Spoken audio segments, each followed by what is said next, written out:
యెహెజ్కేలు గ్రంథం 47వ అధ్యాయం 3వ వచనం నుంచి చదువుకుందాం. ఆ మనుష్యుడు కొలనూలు చేత పట్టుకొని తూర్పు మార్గమున బయలు వెళ్ళి 1000 మూరలు కొలచి ఆ నీళ్ల గుండా నన్ను నడిపింపగా నీళ్లు చీలిమండ లోతుండెను. అగైన్ ఇది దేవుని మందిరం. This is the house of God. దేవుని మందిరంలోంచి అక్కడ దేవుని యొక్క బలిపీఠం నుంచి నీళ్లు వస్తున్నాయి from the house of God. ఇప్పుడు దేవుని మందిరం అంటే మనమే దేవుని మందిరం. మనము ఎప్పుడు కూడుకుంటామో అక్కడ ఆయన సన్నిధి బలముగా ఉంటుంది. మరి ఇళ్లలో కూడా నీవు కుటుంబంతో కూడుకుంటే ఆయన సన్నిధి బలముగా ఉంటుంది. ఇక్కడ మరి అక్కడి నుంచి వచ్చే నీళ్లను కొలుస్తున్నాడంట. కొంచెం ఇంకా క్లియర్గా ఉండాలంటే మొదటి వచనం నుంచి కూడా చదువమ్మా. అతడు మందిరపు గుమ్మమునకు నన్ను తోడుకొని వచ్చెను. మందిరము తూర్పు ముఖముగా ఉండెను. నేను చూడగా మందిరపు గడప క్రింద నుండి నీళ్లు ఉబికి తూర్పుగా పారుచుండెను. ఆ నీళ్లు బలిపీఠమునకు దక్షిణముగా మందిరపు కుడి ప్రక్కన క్రింద నుండి పారుచుండెను. పిమ్మట ఆయన ఉత్తరపు గుమ్మపు మార్గముగా నన్ను నడిపించి చుట్టూ త్రిప్పి తూర్పునకు పోవు దారిన బయట గుమ్మమునకు తోడుకొని వచ్చెను. నేను చూడగా అచ్చట గుమ్మపు కుడి ప్రక్కన నీళ్లు ఉబికి పారుచుండెను. ఆ మనుష్యుడు కొలనూలు చేత పట్టుకొని తూర్పు మార్గమున బయలు వెళ్ళి 1000 మూరలు కొలచి. కొలనూలు అంటే ఏంటి? అదొక కొలత అనమాట, నీటి కొలత. ఎంత ఎత్తుంది నీరు అనేది కొలుస్తారు. అందరూ ఆ మాట అనండి, కొలనూలు అనండి. అది నీరు ఎంత మట్టం ఉంది, ఎంత లోతుంది అని కొలవడానికి ఒక కొలనూలు అనమాట. అది పట్టుకొని అది కొలుస్తుంటే నీళ్లు ఎక్కడ దాకా వచ్చిందంట? చీలమండలం. చీలమండలం అంటే కదా ఇక్కడ పైన కదా ఎముక ఉంటుంది, కొంచెము కింద అరికాలు పైన ఎముక ఉంటుంది. సో అక్కడ దాకా వచ్చాయంట నీళ్లు. మందిరానికి వెళ్తూ ఉన్నాడు అక్కడ దాకా వచ్చాయంట. రైట్. చాలా మంది జీవితాలు ఇలాగే ఉంటాయి. దేవుని మందిరానికి వస్తున్నారు కానీ వాళ్ళకి చాలట్లేదు, కొంచెమే ఉన్నాయి నీళ్లు. వంగి ఇలా తీసుకోవాల్సి వస్తుంది. అయినా దాహం తీరట్లేదు, కొన్ని అవసరాలు పోవట్లేదు, అవి నీళ్లు ఉపయోగపడట్లేదు. కానీ ఎంతో కొంత బతుకుతున్నాం, బండి నడిపిస్తున్నాం. This is the situation of some people. Okay, this is the level of the anointing that God is releasing to church people. చూద్దాం. చాలా మంది ఇక్కడతో ఆగిపోతారు. They will allow it to dry. ఇంతేనేమో, ఇంతకంటే ఏముండదేమో, ఇది ఉపయోగపడదని అనుకుంటారు. చూద్దాం. ఆయన మరి 1000 మూరలు కొలచి నీళ్ల గుండా నన్ను నడిపింపగా నీళ్లు మోకాళ్ళలో తుండెను. అందరూ చెప్పండి, ఇంకా ముందుకెళ్ళగా, ఇంకా ఓపికతో ఆ మందిరానికి వెళ్ళగా, ఇంకా యేసునందు విశ్వాసాన్ని గట్టిగా పట్టుకోగా దేవుడు నా అభిషేకాన్ని పెంచుతాడు, నా అవసరతలు తీరుస్తాడు, నన్ను ఇంకా ఆశీర్వదిస్తాడు. ఇప్పుడు తర్వాత కొలిస్తే ఎంతవరకు వచ్చిందంట? మరి 1000 మూరలు కొలిచి నీళ్ల గుండా నన్ను నడిపింపగా నీళ్లు. అందరూ చెప్పండి, దేవుడు నాకు చేసిన కొంచెమును చూసి నేను సంతృప్తి చెంది కృతజ్ఞతతో నిరీక్షణతో ముందుకెళ్ళిపోతే దేవుడు నన్ను ఇంకా ఆశీర్వదిస్తాడు. సైతాను చెప్తాడు, ఇంతే, ఇంక నువ్వు మారవు, ఈ జీవితం ఇంతే, ఈ షుగర్ తగ్గదని అక్కడ ఆపేస్తాడు. నువ్వు ఆపకుండా ముందు వెళ్ళిపోతే, if you just devil will tell you can't get any more, you will better stop here, go away from this god, you are wasting your time. But if you want to go ahead, let's see what happens. మొక్కలు కోసం చాలు, కొంచెం చేతికి అందుతాయి, కొంచెం చాలా తీరుతాయి, కొన్ని you can be blessed with this నీ డీప్ వాటర్స్. చూద్దాం. ఇంకా ఆయన 1000 మూరలు కొలచి నీళ్ల గుండా నన్ను నడిపింపగా నీళ్లు మొలలోతుండి. ఇంకా నడిపింపగా ఎక్కడ దాకా వచ్చాయంట? ఓకే, ఇంకా ముందుకెళ్ళిపోతున్నాడు అనమాట. ఇంకా ముందుకెళ్ళిపోతుంటే ఎక్కడ దాకా వచ్చాయంట నీళ్లు?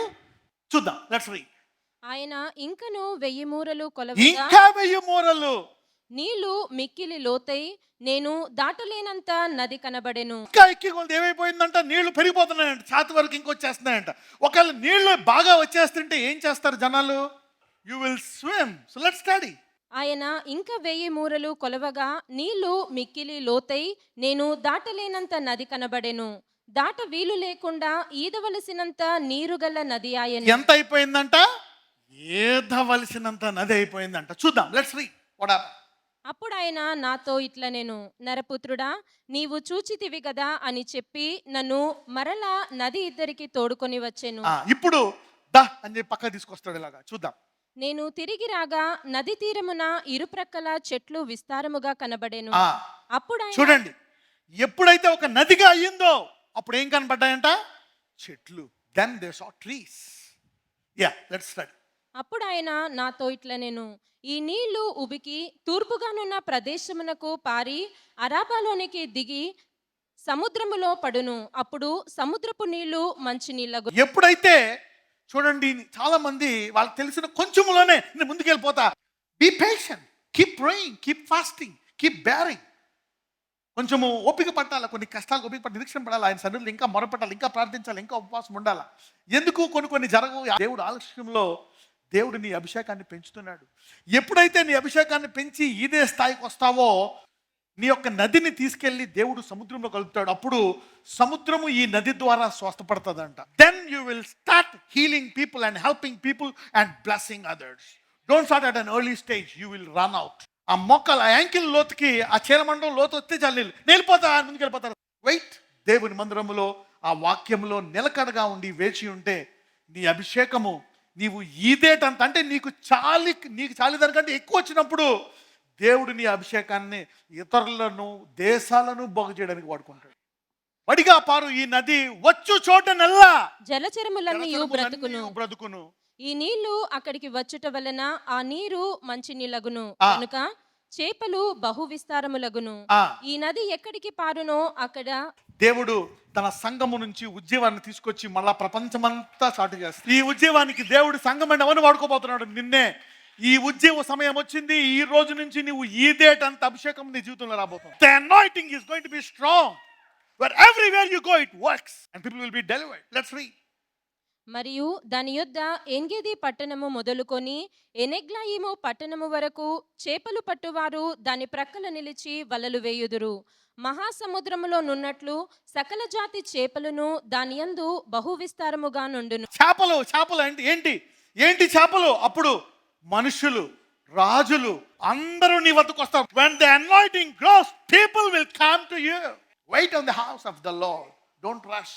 ఈ ఉజ్జీవ సంవత్సరంలో నది లాంటి అభిషేకములో మీరు అందరూ ఎదబోతున్నారు. మీ కుటుంబ సమస్యలు పోయి మీరు ఆశీర్వాదాల్లో ఎదుగుతారు. This is how God is going to do and bless you in every area of your life. The revival is there. Let's study. అయితే సముద్రపు బురద స్థలములు, ఉబిక స్థలములు ఉప్పు గలవై ఉండి బాగు కాక, there are some places. కొంతమంది అవిశ్వాసులు ఉంటారు. అపవాది కొన్ని యుద్ధాలు చేస్తాడు, కొన్ని అలా పెట్టేస్తాడు. దాన్ని చూసి మొత్తం నదంతా అలా ఉండాలనుకోసం లేదు. నీ పని నువ్వు చేసుకుంటా ముందుకెళ్ళిపోవడమే. You will encounter some mighty places, but don't worry, the lord will lead you. ఈ మైటీ ప్లేసెస్ ఎందుకు వస్తాయి? ఎందుకు ఈ బురద స్థలాలు వస్తాయి? ఈ ఉప్పు కలవై ఉండి ఎందుకు అవి బాగోవు? ఎందుకంటే sometimes you need to repent. పశ్చాత్తాపమనండి. నువ్వు వెళుతూ ఉండగా దేవుడు నీ బలహీనతలు కొన్ని చూపిస్తాడు. ఇదిగో ఇది ఇంకా తీయలేదు అంటాడు. ఎంతమంది అలా చూపించినప్పుడల్లా తీయడానికి రెడీగా ఉన్నారు? In the process of time God picks up some flesh deposits and he says, my son you need to put this away. ఇలాంటివి కొన్ని ఫలించలేనివి ఉంటాయంట.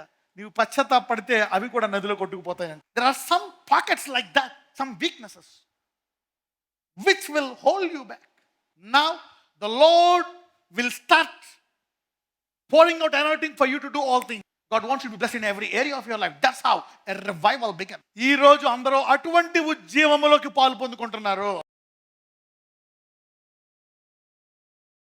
నజరేయుడైన యేసయ్యకి ప్రతి ఉజ్జీవము ఫలిస్తుందన్నావు. ఈ రోజు వారందరూ నది లాంటి అభిషేకంతో వారి ఇంటికి వెళ్ళాలా? ఈ అభిషేకంతో వారు వెళుతుండగా అన్ని రంగాల్లో వాళ్ళు ఫలించాలని ఆయన మరి ప్రత్యేకముగా ఈరోజు ఒక అద్భుతము చూసే కృప వారికి దయచేయండి. గుండె జబ్బులను బాగు చేయి, కడుపులో గడ్డలను తీసివేయి, ఆ గర్భాన్ని కనే గర్భముగా మార్చండి. Thank you Lord, heal them now, deliver them, set them free in this revival. అయ్యా, ఏ ఒక్కరిని విడిచిపెట్టొద్దు. నూతన స్వస్థత, నూతన అభిషేకం, నూతన కార్యము చేయండి.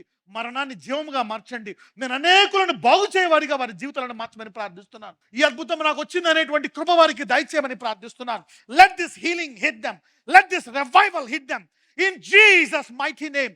నజరేయుడైన యేసు నామమున ప్రార్థిస్తున్నాము తండ్రి, ఆమేన్.